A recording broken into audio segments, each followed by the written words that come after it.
شروع کرتا ہوں اللہ کے نام سے جو بڑا مہربان نہایت رحم کرنے والا ہے۔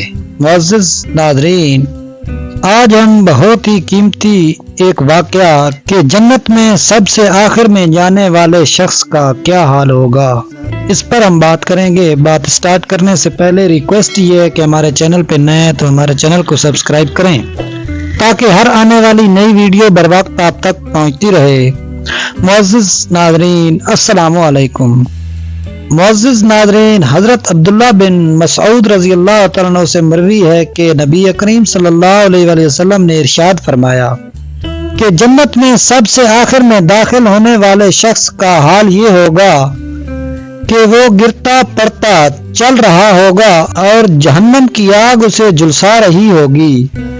بالآخر جب وہ جہنم سے بامشکل نکل پائے گا تو جہنم کی طرف دیکھ کر بے اختیار کہے گا، وہ ذات بڑی بابرکت ہے جس نے مجھے تجھ جہنم سے نجات عطا فرمائی، اور بے شک اللہ تعالیٰ نے مجھے وہ نعمت بخشی ہے جو اولین اور آخرین میں سے کسی کو بھی عطا نہیں کی گئی۔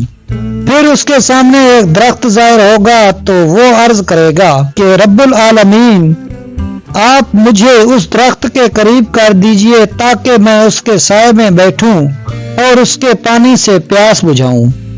اس پر اللہ تعالیٰ فرمائے گا کہ اے آدمی، اگر میں تیری مراد پوری کر دوں تو کچھ اور مانگے گا؟ وہ شخص کہے گا کہ نہیں پروردگار عالم، اور مزید سوال نہ کرنے کا پختہ وعدہ کرے گا۔ چنانچہ باری تعالیٰ اس کی معذرت کو قبول فرمائے گا کیونکہ وہ اس کی بے صبر طبیعت سے واقف ہے، اور اسے اس کے مطلوب درخت کے نیچے پہنچا دیا جائے گا۔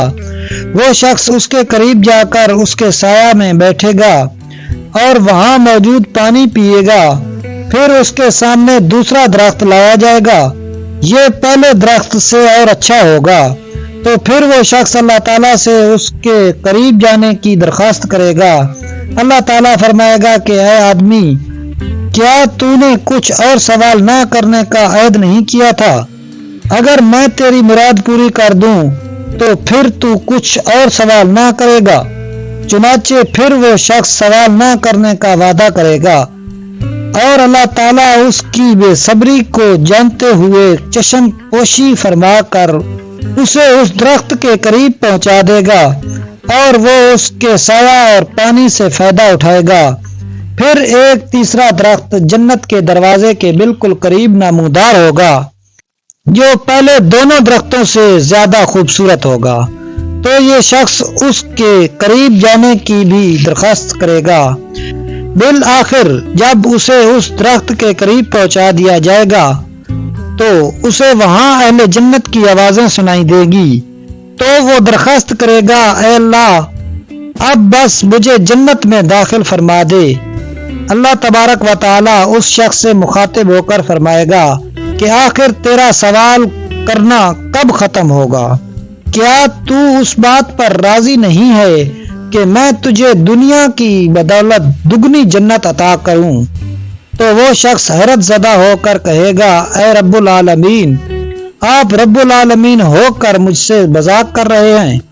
اتنی روایت بیان کر کے اس حدیث کے راوی عبداللہ بن مسعود ہنسنے لگے اور حاضرین سے فرمایا، مجھ سے نہیں پوچھتے کہ میں کیوں ہنس رہا ہوں؟ چنانچہ حاضرین نے یہی سوال آپ سے کیا تو آپ نے فرمایا کہ اسی طرح اس روایت کو بیان کر کے نبی کریم صلی اللہ علیہ وسلم نے بھی تبسم فرمایا تھا، اور جب صحابہ رضی اللہ تعالیٰ نے آپ صلی اللہ علیہ وسلم سے اس کی وجہ پوچھی تو آپ صلی اللہ علیہ وآلہ وسلم نے فرمایا تھا کہ رب العالمین کے ہنسنے کی وجہ سے میں ہنسا، کیونکہ جب وہ بندہ یہ عرض کرے گا کہ رب العالمین، آپ رب العالمین ہو کر مجھ سے مذاق کرتے ہیں، تو رب العالمین فرمائے گا، میں تجھ سے مذاق نہیں کر رہا ہوں، بلکہ میں جس چیز کو چاہوں اس کو پورا کرنے پر قادر ہوں۔ نوٹ: اللہ تعالیٰ کے ہنسنے کا مطلب اس کا راضی اور خوش ہونا ہے۔ معزز ناظرین، ویڈیو اچھی لگے تو ویڈیو کو لائک اور چینل کو سبسکرائب کر دیں۔ ملتے ہیں نیکسٹ ویڈیو میں، تب تک کے لیے اللہ حافظ۔